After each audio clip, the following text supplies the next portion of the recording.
Suzlon industry एक multi bagger stock no जो ₹2.5 से 2020 से अभी 63-64 चल रहा है। मोर देन 30 टाइम्स रिटर्न दिया है और ये एक तरह से ना रिटेल फेवरेट स्टॉक है और सही में बहुत ही एक्स्ट्राऑर्डिनरी रिटर्न दिया है। अब उसका क्वार्टर 1 फाइनेंशियल 25 रिजल्ट आया। चलिए आज डिटेल में देखते हैं। हमने आगे भी सुज़लोन कवर किया है। आज थोड़ा और डिटेल में देखते हैं कि क्या लग रहा है सुज़लोन ने वापस एक नो अपना हाई टच किया है, वापस ये स्टॉक ऊपर मूव हो रहा है। तो सुज़लोन इंडस्ट्री की जब हम बात करते हैं तो ये स्टॉक में एक एक तरह से कहते हैं ना कि एक बड़ा टेलविंड है और वो टेलविंड क्या है? रिन्यूएबल्स। हाँ, तो फोकस अभी बहुत ही रिन्यूएबल्स में है। आपको भी पता है कि ओवरऑल अगर देखना जाए तो ना सभी रिन्यूएबल स्टॉक्स बहुत ही अच्छे चल रहे हैं। तो सुज़लोन भी उसमें से एक है जो बहुत ही अच्छा कर रहा है अभी। तो ऑफ कोर्स रिजल्ट भी अच्छा है। तो लेकिन ओवरऑल अगर हम लोग ग्लोबली अगर हम लोग बात करें तो ग्लोबली बात करने में अगर कितनी कैपेसिटी एडिशन होगी विंड एनर्जी में। अभी देखो मैं यहाँ ज़्यादा डिटेल में कंपनी के बारे में कम जा रहा हूँ, डायरेक्टली मैं आपको क्रक्स ऑफ द स्टोरी बताना चाह रहा हूँ सो दैट नो आप नो कम समय में आप समझ पाए क्या एनालिसिस है। तो 190 गीगावाट का ऑलमोस्ट 2028 में एस्टिमेट है।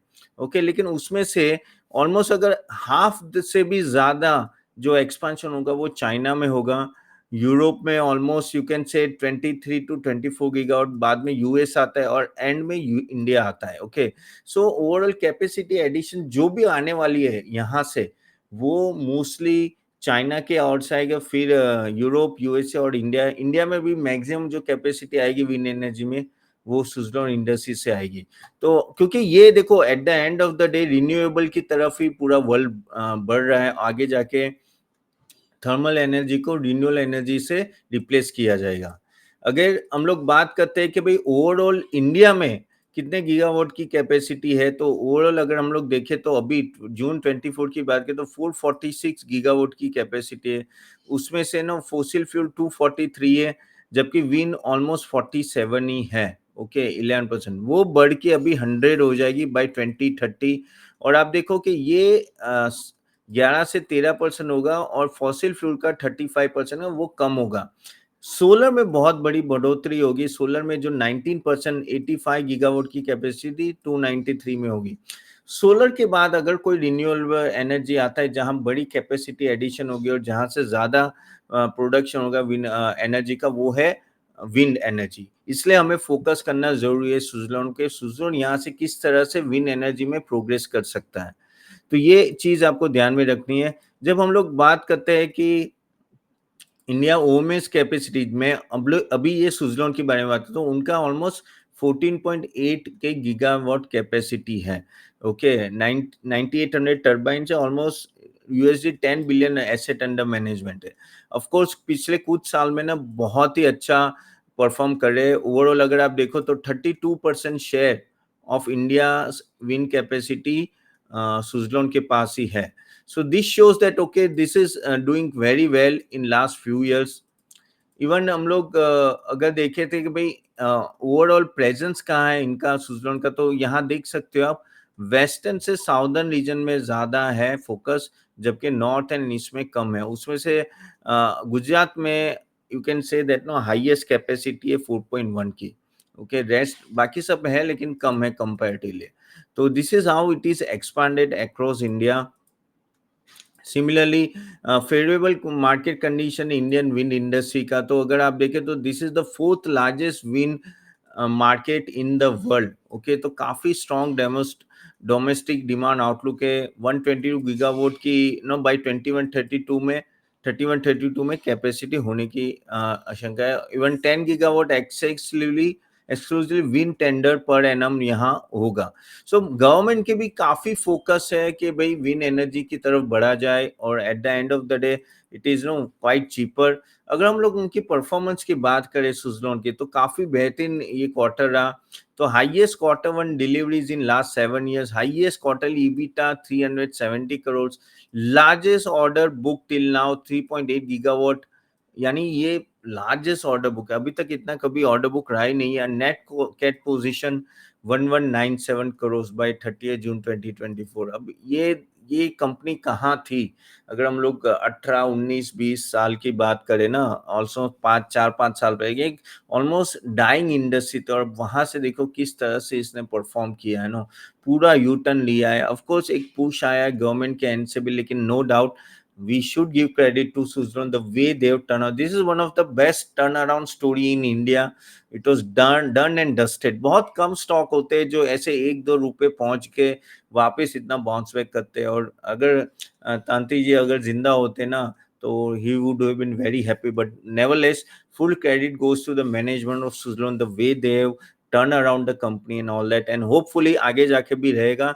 तो उसके बारे में और डिटेल में देखते हैं। तो जब हम लोग करते हैं कंपैरिजन, ओके, तो ईयर ऑन ईयर ग्रोथ जैसे जिस तरह से 103% increase in delivery, 50% increase in revenue, 86% increase in EBITDA and 200% increase in PAT. आप देखो किस तरह से हर एक मैट्रिक्स में no it is doing extremely well, extremely. That's why this stock is not falling. ये स्टॉक गिर नहीं रहा है। बीच में 45 तक चला गया था, एक बार 55-60 पहुंचने के बाद वो वापिस वो 60 पहुंच गया, thanks to the no very good result. Similarly overall अगर हम लोग कंसोलिडेशन की बात करें, पूरा रिजल्ट की बात करें, सो नेट रेवेन्यू आप देख सकते हो कि किस तरह से नो बढ़ रहा है। वो Q1 फाइनेंशियल 1300 था, अभी 2000 है। ओके, इबिटा मार्जिन सबसे बेहतरीन ये है कि इबिटा मार्जिन अपस्विंग में है।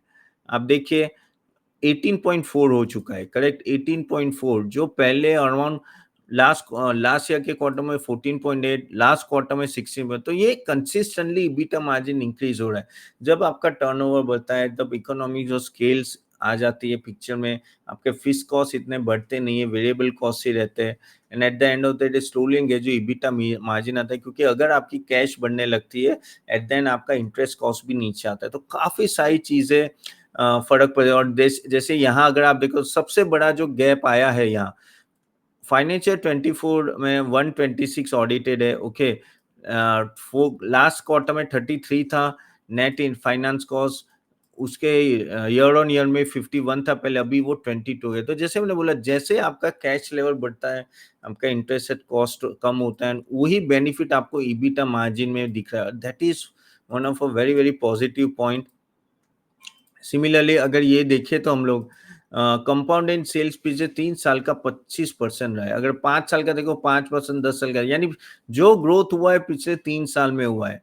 3 साल में आपका CAGR से 45% से ग्रोथ हुआ है। और स्टॉक प्राइस तो भाई पूछो ही मत, 109% every year, and in 1 year 241%. So this shows how good the company is run. And ROE 28%, which is extremely good, extremely good. Okay, so because they're favorable ratios, because the demand is there, और काफी future outlook comparatively bright दिखा है। जब हम लोग compare करते हैं, एक पहले तो हम लोग की कभी सुजलोन को कंपेयर ही नहीं करते थे बाकी समय, अभी अगर हम लोग कंपेयर ही करें तो आप सुजलोन देखिए कि आप कहाँ, अभी 89 का पीए काफी हाई है, 63 इंडस्ट्री का पीए, लेकिन आप देखिए ये आरओई कितना है, 28, ROC 24.7, ROE 11.24। That shows that no काफी इंप्रूवमेंट आया है आरओई आरओसी, और ये आरओई आरओसी बढ़ने की वजह से ये स्टॉक काफी अच्छा परफॉर्म कर रहा है। एंड नो ओवरऑल हम लोग बाकी सब कंपनी, अब ये डायरेक्ट कंपैरिजन नहीं है क्योंकि ये पूरा रिन्यूएबल पे है और ये सब कैपिटल गुड्स पे है। लेकिन हाँ, जैसे मैंने बोला कि profit in 44%, sales growth and overall growth in the price rise is very good. जैसे स्टॉक प्राइस की मैं बात कर रहा हूँ। अब WTG यानी विंडमिल टरबाइन की बात करें हम लोग, तो ओवरऑल अगर ये देखें तो ये बेसिकली 88% है, ओके। और प्रोजेक्ट मिक्स में अगर हम लोग बात करें तो 66% जो ओवरऑल है ना, CNI एंड रिटेल कैपिटल का है, और सेंट्रल एंड स्टेट बिल्स का 34% है, okay. Again overall state mix है तो मैंने ऑलरेडी आपको बताया कि किस तरह से गुजरात में अच्छा है, इवन राजस्थान में भी धीरे धीरे it is going up. Similarly win order book अगर आप देखो 5.9 टाइम्स हो गया है फ्रॉम मार्च 23 से अभी जून 24, अब ये जो ऑर्डर बुक बढ़ा है ना, इसीलिए ही मोस्टली एनालिस्ट और जो कहते हैं ना कि investors are very much bullish कि उनके पास एक बड़ा ऑर्डर बुक है जिससे विजिबिलिटी ऑफ इनकम बढ़ती है नेक्स्ट फ्यू इयर्स में और फ्यू क्वार्टर्स में। Reason behind rally in price of Suzlon, तो एक तो ग्रेजुअल बिल्डअप मोमेंटम आ रहा है एग्जीक्यूशन में, तो सोलिंग ग्रेजुअली बिल्डअप आ रहा है एग्जीक्यूशन में, okay, so which is quite good. Similarly healthy order book है, रोबस्ट बिड लाइन है, तो आगे का पाइपलाइन बहुत ही अच्छा है, बहुत ही ऑर्डर बुक काफी है, so they don't have to worry about that. Again उनकी बैलेंस शीट एंड में काफी सुधार आया है and basic strengthening on both the balance sheet and the organisation. अभी जो मैनेजमेंट है वो भी एग्रेसिव है, और क्या है कि जब कंपनी अच्छी करने लगती है ना तो आप मैनेजमेंट को रिटेन भी कर सकते हो, तो ये सब पॉजिटिव आ रहा है अभी सुजलॉन के लिए। अगर हम लोग देखो प्रोडक्शन फुल स्विंग में, तो उन्होंने स्पेशली इंडियन मार्केट को कैपिटलाइज करने के लिए लो विंड कंडीशन के नो अकॉर्डिंगली टर्बाइन बनाए है। Again more than 3.4 gigawatt of firm orders, तो काफी अच्छा ऑर्डर बुक है, healthy order book. Again basically काफी सारी डिलीवरी Q1 25 में हुई, so which is help to increase the profit also. अभी प्लान्स क्या है फ्यूचर के लिए? सो प्लान्स अगर हम लोग बात करें तो ओवरऑल ये है कि India to reach 122 gigawatt install capacity by 32, okay 122। अभी इसमें से अगर हम government planning to connect 10 gigawatt of exclusive wind turners until 27, तो ये जो विंड टर्न अभी 3.6 3.4 3.6 की गीगावाट का टर्न ये बात करें कि भाई कैपेसिटी बढ़ाने वाला है सुजलॉन, तो वहां ऑलरेडी इनको इतने सारा टेंडर आने वाले जिसमें सुजलॉन को फायदा होगा। Again, Suzlon to deliver 2.1 gigawatt of wind turbine generator by financial 26 estimate is a 73% growth from 0.7 gigawatt in financial 24। तो ये देख सकते हो कि आपने 2.1 गीगावाट का वो फाइनेंशियल 26 तक वो WTG करने वाले, सो ऑलमोस्ट 73% ग्रोथ है।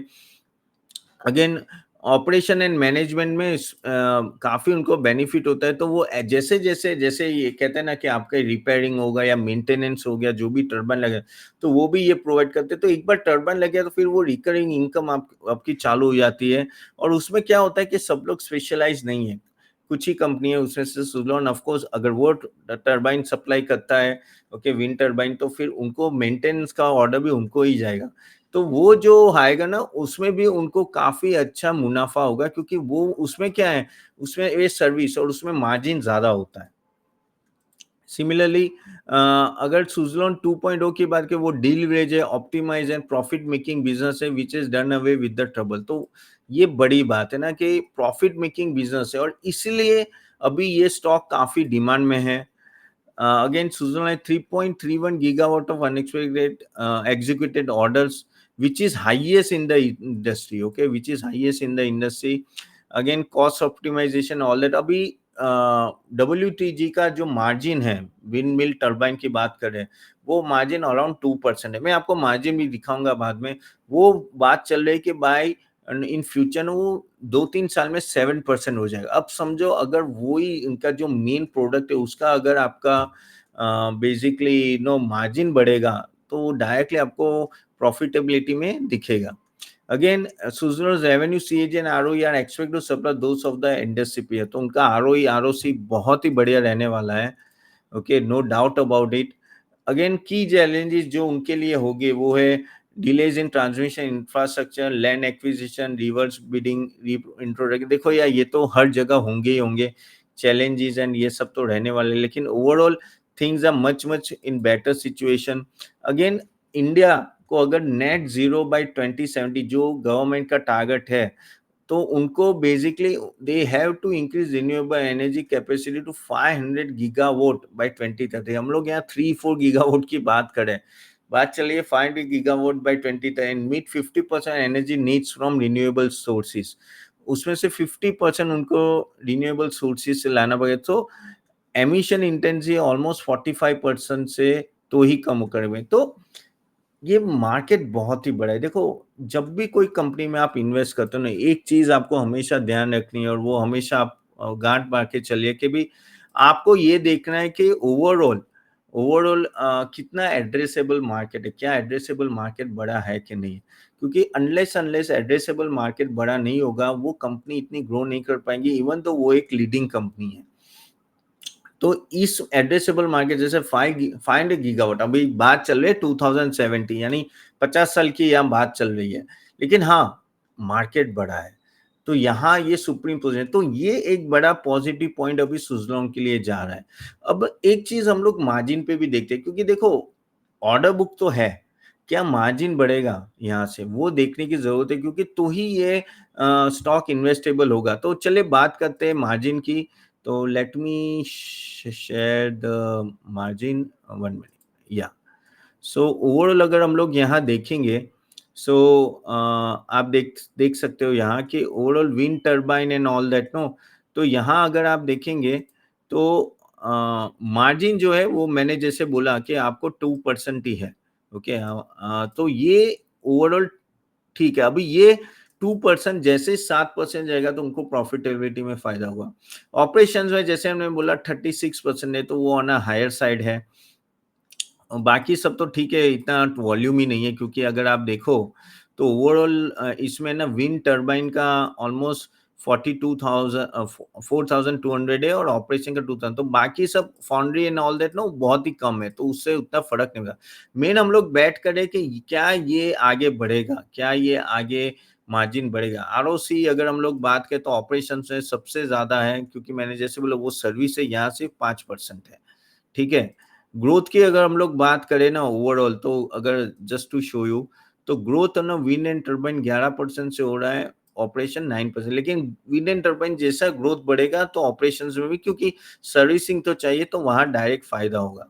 जब हम लोग तो ये चीज आपको हमेशा ध्यान रखने की किस तरह से है। इवन हम लोग अगर क्वार्टर वाइज भी देखें ना, तो क्वार्टर वाइज अगर हम लोग देखें तो overall amount wise wind turbine almost 1400 है, उसका 1/3 है operations and maintenance. Okay, so keep this in mind guys, because this is so important to understand that आगे जाके क्या बेसिकली यहाँ फायदा होगा कि नहीं होगा, मार्जिन एक्सपेंशन होगी कि नहीं, क्योंकि अनलेस मार्जिन एक्सपेंशन नहीं होंगे तो कंपनी में नहीं, वो कहना फायदा नहीं होगा रह के।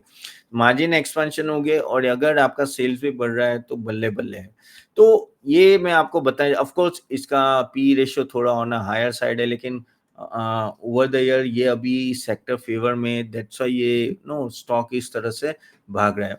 बाय द वे प्लीज खुद का रिसर्च करके इन्वेस्ट करना, ये जस्ट मेरा सजेशन है मेरे एंड से कि किस तरह से आपको ये स्टॉक ने। उम्मीद है आपको ये नो रिव्यू अच्छा लगा, तो do like and share this video to everyone and do subscribe to our channel without fail. Like जरूर करना। आपके कोई क्वेश्चंस है, आप कोई चाहते हो कि कोई स्टॉक हमारे एंड से रिव्यू हो आपका, प्लीज प्लीज यहाँ आप डाल सकते हो, क्योंकि at the end of the day ये जो सजेशंस है ये इनका मिल। अच्छा बाय द वे मैंने नाम लेना भूल गया, तो ये सजेशन स्टॉक रिव्यू पूछा गया था राधा कृष्णन ने, देन सोमित बिंद्रा एंड यशस्वी ने पूछा था कि please please review the Suzlon stock. So उनके अभी आपको चाहिए कि आपको भी कोई स्टॉक रिव्यू करना है तो प्लीज प्लीज हमें बताएं, हम रिव्यू करेंगे। चलिए अभी आपके क्वेश्चन एंड आंसर ले लेते हैं जो पेंडिंग है। सो आप 1 minute, I am just opening that. So question and answer में अगर मैं देखूं तो okay Sitaram, thank you for doing analysis sir, latent view analytics का रिव्यू किया जाए। ठीक है Sitaram, I try to take it next time. Sir Indus tower any price target for the next year and all that. See मैं price target नहीं देख सकता Shakti, because no I am a SEBI registered research analyst, तो हम लोग नॉर्मली प्राइस टारगेट में यहाँ दूंगा तो प्रॉब्लम हो जाएगी। लेकिन ओवरऑल मैंने इंडस टावर के बारे में बोला है, तो आप वो वीडियो को देख के आपको पता चल जाएगा, read between the lines. At the end guys आप भी चाहते हो कि इस तरह से रिव्यू किया जाए, इस तरह से स्टॉक कैसे करते हैं और हम लोग स्टॉक रिकमेंडेशन सर्विस भी प्रोवाइड करते, तो लिंक दिया गया है नीचे, वो क्लिक करके जरूर हमारे सेशन अटेंड करना। ओके, सीजी बोले good analysis sir, you are the best analyst for the fundamental company. Thanks CG. CG I Wipro में मैंने अर्लियर एंटर किया था 460 Wipro, I think CG that is a problem with the Wipro. No, it is not able to perform against the peers. उनके peers जो है no काफी अच्छा growth आ रहा है, पता नहीं समय इनकी गाइडेंस भी नेगेटिव में है, तो वो सब नेगेटिव पॉइंट है सीजी का. Overall I am not too much happy with the performance and all that, so I am not considering the stock currently. Okay. Then Giri Joshi, very informative, knowledgeable. Okay. Sir Sanjay Malhotra की HCI 500 share मैंने 328 में खरीदा, 50% नुकसान है, क्या किया जाए? सो ऐसे आप थोड़ा वेट कर लीजिए संजय जी, लेट अस सी कि यहाँ से क्या होगा PSU उधर. आई थिंक 1-2 क्वार्टर वेट करने में कोई प्रॉब्लम नहीं है. Okay, then you can take a better decision. Then Sunit Anand, can you please share your email? No, thank you for your advice. Email है connect@catapan.in, वहाँ आप लिख सकते हो, मैं आपको दे दूंगा आपके कमेंट बॉक्स में. Okay. Priyanka ji, thank you for clear view on the BSE. I think near term performance BSE will suffer to some extent. I think BSE, yes, of course उनका टर्नओवर बढ़ेगा. देखो यार, ये FNO का जो चक्कर चल रहा है थोड़ा इम्पैक्ट तो आएगा, लेकिन ओवरऑल इक्विटी कल्ट इंडिया में स्टार्ट हुआ है और ये कंटिन्यू रहेगा, ये बंद नहीं होने वाला है. तो मेरे हिसाब से आगे जाके भी नो काफ़ी फायदा होगा वो इन सब में. तो मेरे हिसाब से आप BSE में बने रह सकते हो. नो देख लीजिए 1-2 क्वार्टर में, यानी 1-2 महीने में क्या कुछ सेबी कुछ नए पेपर्स ला रही है FNO पे, तो impact, otherwise you can keep it. Darshan, thank you for your wonderful analysis and for L&T. Thank you. Then Narottam बोल रहे कि please take Ashok Info Edge. अच्छा, Info Edge. Oh, sorry. Info Edge. Yes, we'll try to take it next time. Okay. चलिए. Info Edge overall मैं ले पाऊंगा कि नहीं ले पाऊंगा. Talking about Info Edge, no I think उनके जो अभी कंपनीज है जहां उन्होंने इन्वेस्ट किया हुआ है, इन्फोसिस खुद एक naukri.com जो आपको पता है नो, तो ओवरऑल IT सेक्टर ऊपर आए तो इन्फो एज को भी फायदा होगा. इवन इनके जो सब्सिडरीज है, सब्सिडीज तो नहीं बोल सकते, as a private equity player इन लोगों ने काफी सारी कंपनीज में इन्वेस्ट किया है, like Zomato, Policy Bazaar and all that. They are doing extremely well. तो आई थिंक आप बने रह सकते हो इन्फो एज में, Narottam. There is no need to sell currently this stock. Okay. Mark बोल रहे कि good analysis and frank opinion, thank you. Then Astro बोले कि I have 1200 share of SCI, can I keep it? तो एस्ट्रो आप अभी वेट कर सकते हो, 1-2-3 महीने देके आप डिसीजन ले सकते हो. चलिए. हाउ टू नो, जय रामा बोले कि how to know about the stages. तो स्टेजेस वो आपने नो एंट्री एग्जिट का हमारा जो वीडियो है वहां से आपको पता चलेगा स्टेज एनालिसिस कैसे करना है, जयरामा. देन सर BEI पे एनालिसिस कीजिए. BEI का आई थिंक मैंने BEL का मैंने एक वीडियो बना चुका हूँ, आप आगे का वीडियो देख सकते हो, लेकिन यस फ्यूचर में once the quarter result out I take it. ठीक है. चले guys, that's all. I think I have taken all the questions. So again, thank you very much for joining guys. Hope आपको ये video अच्छा लगा होगा. हम लोग हर रोज कोई ना कोई स्टॉक लेके आते हैं आपको एनालिसिस के लिए. तो चलिए, थैंक यू वेरी मच. और यस, जो मैंने बोला 1500 रुपीज का जो टिकट चार्ज है ना, सीट है, वो मैं फ्री में दे, तो वर्कशॉप की लिंक दी है, वो आप क्लिक करके जरूर अटेंड कर सकते हो. चले तो see you then next time. Bye bye.